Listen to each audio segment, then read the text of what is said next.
muito boa noite. Semana curta aqui em Brasília, mas, olha, bem cheia, muita movimentação política. E hoje o Frente a Frente falando de política com o deputado Roberto de Lucena, que é o secretário de Transparência da Câmara dos Deputados, está no 3º mandato.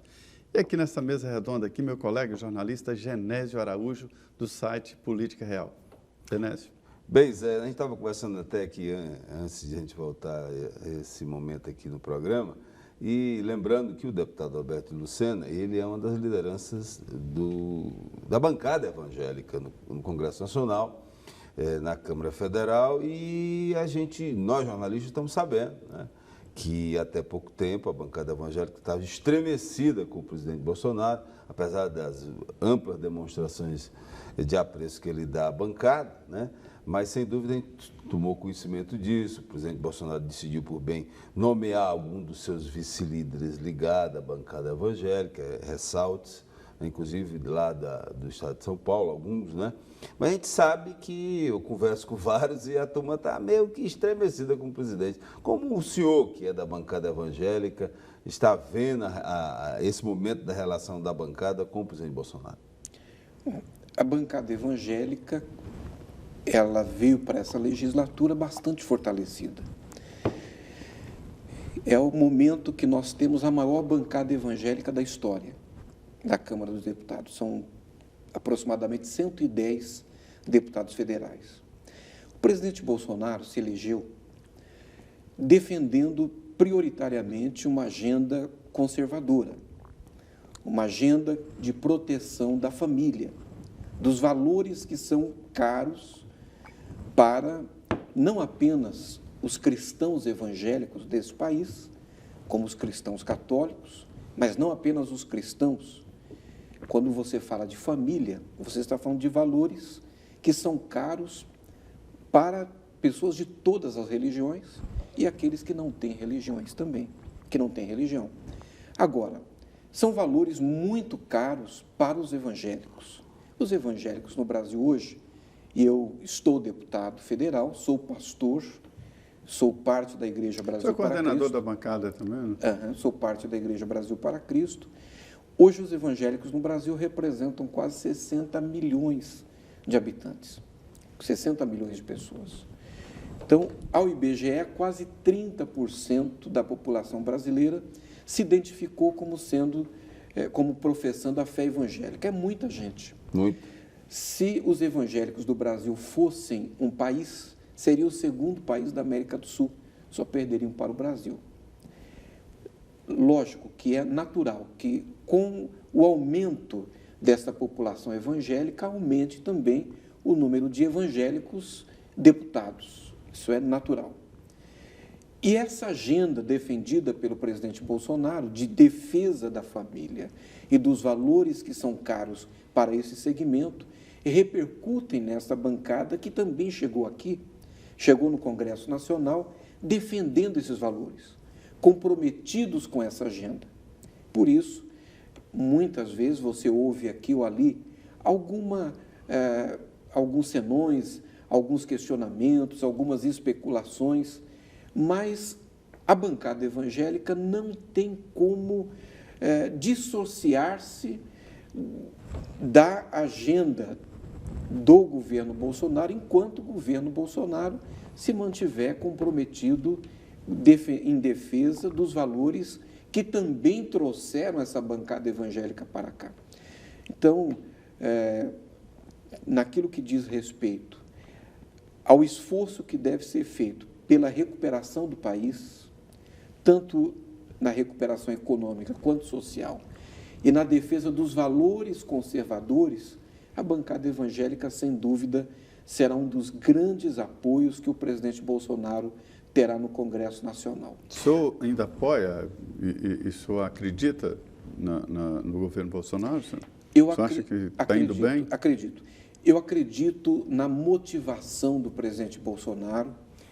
Ele chegou ao governo trazendo motivações cristalinas, motivações que foram lidas pelo seu eleitorado, identificadas por aqueles que acreditam nos valores conservadores, nos valores da família. Evidentemente, esse governo ele tem 3 meses apenas, é um período de adaptação. Eu cheguei aqui em 2010, eu não vivi uma troca de governo, porque o governo que tomou posse, o governo Dilma em 2011, era uma continuação. Em 2014 era uma continuação. Nesse momento nós estamos tendo uma troca de governo, mas não é só isso, é uma troca de rumo, de direção. Então é natural que nós vamos ter que demandar um tempo maior para que as coisas se organizem. Mas eu acredito em Bolsonaro, acredito na sua motivação, acredito no seu governo, acredito no seu time de ministros. Alguns arranjos precisam ser feitos, algumas correções de rota precisam ser feitas e, por isso, é muito importante que se desenvolva, que o governo desenvolva a capacidade, que ainda tem um pouco de dificuldade, de ouvir a sociedade, de debater, dialogar com o Congresso Nacional. Mas eu acredito que nós vamos romper essas primeiras dificuldades e que o governo vai acertar o seu rumo. Olha só, sou o Manuel Messias. Manuel, obrigado por contribuir aqui nas perguntas. E ele dizendo, o problema é que os políticos ganham muito e quem realmente trabalha ganha pouco. O grande câncer do nosso Brasil são os políticos de todos os partidos. Os políticos de todos os partidos envergonham o meu Brasil. É o Manuel Messias. Deputado, esse seu trabalho na transparência será muito importante, porque isso aqui que o Manuel está falando é uma média de pensamento, claro, né? Claro. É uma média de pensamento do Brasil. Existem até algumas lendas. Claro. Né? Agora, eu quero dizer para o... O salário de um parlamentar é o quê? R$ 33.700, né? Exatamente. Agora, bruto. Recebe líquido em torno de 26. Menos que isso. Bem menos que isso. Agora, eu quero dizer ao Manuel Messias que eu respeito a sua opinião. E o que nós precisamos é separar o joio do trigo. Em todas as atividades profissionais e humanas, nós vamos encontrar, como o próprio Jesus falou, o joio e o trigo. Então, você tem em casa o joio e o trigo, na sua família tem joio e tem trigo. Então, você tem o bom médico e você tem o mau médico. Você tem o bom advogado e o mau advogado, o bom jornalista e o mau jornalista. Você tem o bom pastor e você tem o péssimo pastor, o padre joio e o padre que é trigo. Da mesma forma, seria absolutamente uma ilusão nós imaginarmos que na política nós teríamos apenas o trigo. Mas também não é verdade dizer que temos apenas o joio. Precisamos distinguir. Nós temos... Mas o senhor acha que o deputado ganha pouco ou muito? Depende. Depende da visão, né? Não, às vezes você... quando você paga um salário de R$100 para uma pessoa que não faz nada, é muita coisa. E às vezes quando você paga muito mais do que isso para uma pessoa que trabalha muito, é muito pouco. É relativo. Tem outra pergunta aqui muito interessante, inclusive vem de um jornalista, o Revil Alves, obrigado Revil, lá de Natal, Rio Grande do Norte. E é uma observação muito importante, porque as passagens aéreas no Brasil são tão caras, prejudicando o turismo no Nordeste. A passagem está cara mesmo. Viu? Caríssimo. É mais barato, às vezes, a pessoa viajar para o exterior do que, por exemplo, sair de São Paulo ou de Brasília e para o Nordeste. Verdade. Com a nova legislação aprovada, permitindo o investimento de capital sem limites, o capital estrangeiro nas aéreas, abrindo o capital das aéreas, nós vamos, muito provavelmente, a médio prazo e a longo prazo, sentir uma mudança nessa realidade. Então, nós teremos uma maior competitividade, já existem empresas, já existem aéreas que estão procurando, que estão vindo para o Brasil, estarão operando no Brasil. Então nós estaremos, sem dúvida, vivendo uma realidade diferente em relação a esse momento de hoje, com as passagens que são estratosféricas. Deputado, sobre essa questão, eu vou colocar um pouco de pimenta no assunto. Quando essa lei foi discutida, Zé, e o deputado sabe disso, uma das críticas que as aéreas nacionais colocaram a essa abertura do capital é de que o preço, mesmo com a chegada das novas, não ia mudar, porque existe uma questão fiscal, tributária, com referência ao combustível das aeronaves. Inclusive, eles ressaltam de que quando as aeronaves que saem do Brasil podem fazer um preço mais competitivo, porque elas, quando saem do Brasil, elas não pagam a tributação do combustível. Ou seja, o senhor acredita que será possível enfrentar isso? Porque a questão colocada pelo... Quem é o telespectador? É o Revi Alves. O Revi Alves, que é lá do Rio Grande do Norte, advogado, né? e jornalista. É uma mistura boa de aliás, um advogados. abraço para o nosso povo do Rio Grande Grande do Norte. Um abraço, eu gosto mais de Natal. Maravilhoso. E no caso aí em questão, o Review deve ter colocado isso porque na questão do Nordeste se fala muito da aviação regional. E a aviação regional nunca pegou no breu, como a gente costuma dizer, devido a essa questão fiscal dos estados cobrarem muito pelo preço dos combustíveis. Como o senhor acha que, o senhor que é do setor, isso vai ser enfrentado pela nova legislação? Genésio, nós precisamos rever... É a BIC, hein? É BIC. É BIC. Nós precisamos rever a nossa aviação regional. Nós precisamos investir na aviação regional.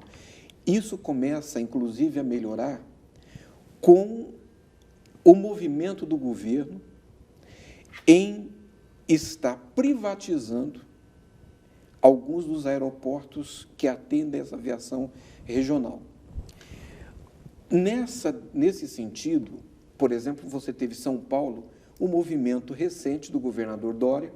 Aliás, parabéns, governador João Dória, por essa iniciativa também, que foi de reduzir o ICMS cobrado do combustível em São Paulo.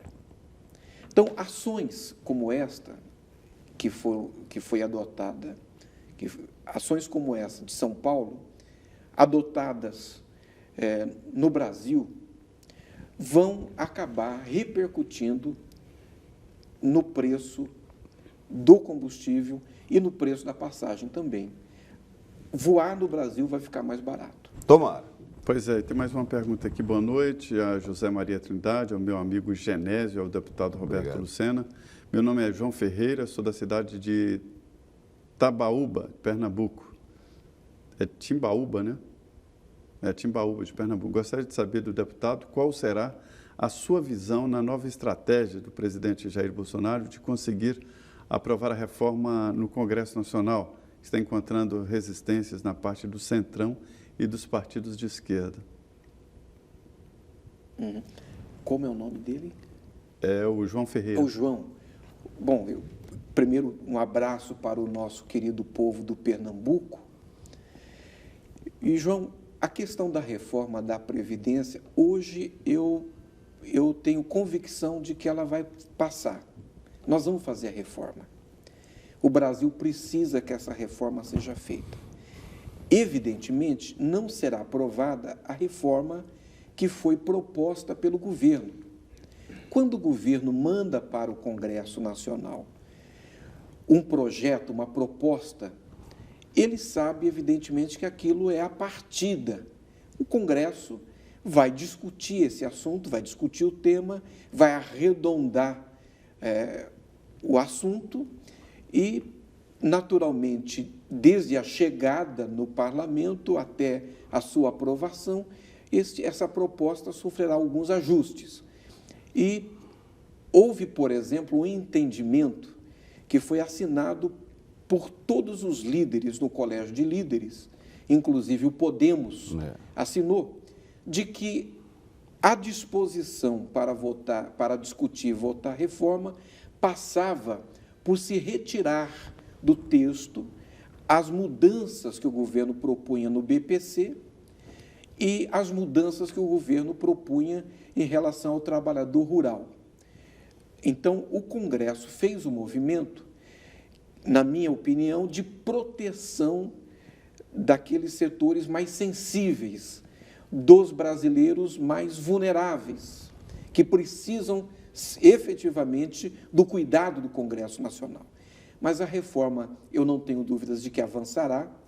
O próprio presidente Bolsonaro entrou em campo agora, dialogando com o Congresso, juntamente com o seu ministro Paulo Guedes, que tem, de maneira corajosa, encarado os debates, não tem fugido das discussões e tem levado ao Congresso os esclarecimentos que são necessários. E hoje é interesse de uma grande parte dos congressistas, assim como também é de interesse do governo. Então, eu entendo que nós vamos aprovar... O senhor se sente à vontade para defender a reforma da Previdência? Eu defendo a reforma, como eu disse aqui. E quando o senhor vai nas bases, o que o senhor escuta lá? As preocupações que eu sinto na base são as preocupações que eu já trouxe nas discussões junto do Podemos. Nós estaremos apresentando emendas onde nós estaremos procurando garantir que o professor, por exemplo, seja tratado de maneira diferenciada. Nós estaremos trabalhando para que o trabalhador rural seja tratado de maneira diferenciada. Vamos tratar os iguais como iguais, os diferentes como diferentes. Garantir, no entanto, de que a reforma da Previdência ela seja aprovada no Congresso. Não é fácil para os senhores, né? A maioria das pesquisas apontam que a população rejeita a reforma, rejeita a proposta da reforma. Existe uma associação junto ao grande público de que a reforma da Previdência é perda de direitos. Como o senhor avalia que o governo pode enfrentar, até para facilitar a vida de vocês? Porque é o assunto do momento, mas na cabeça de muita gente está se tirando direito. Genésio, nós temos quase 30 milhões de aposentados. Minha mãe tem 84 anos, é aposentada. Esses quase 30 milhões de brasileiros, de cidadãos brasileiros, que contribuíram com esse país e estão aposentados, são os maiores interessados em que essa reforma seja aprovada. Por quê? Porque a não aprovação da reforma implica em que, provavelmente, nos próximos anos, eles percam o direito sagrado que têm às suas aposentadorias. Então, nós precisamos reformar a Previdência prioritariamente nesse momento para garantir não apenas o equilíbrio fiscal, mas para garantir que estes brasileiros aposentados continuem recebendo as suas aposentadorias. É o grande desafio, é o desafio político do momento e, por que não dizer, o desafio econômico. Olha, eu gostei muito dessa conversa aqui, uma conversa aberta com o deputado Roberto de Lucena. Participa aqui dessa mesa redonda o meu colega jornalista Genésio Araújo. Genésio, obrigado por mais uma vez vir aqui participar dessa conversa aberta e franca aqui no Frente a Frente.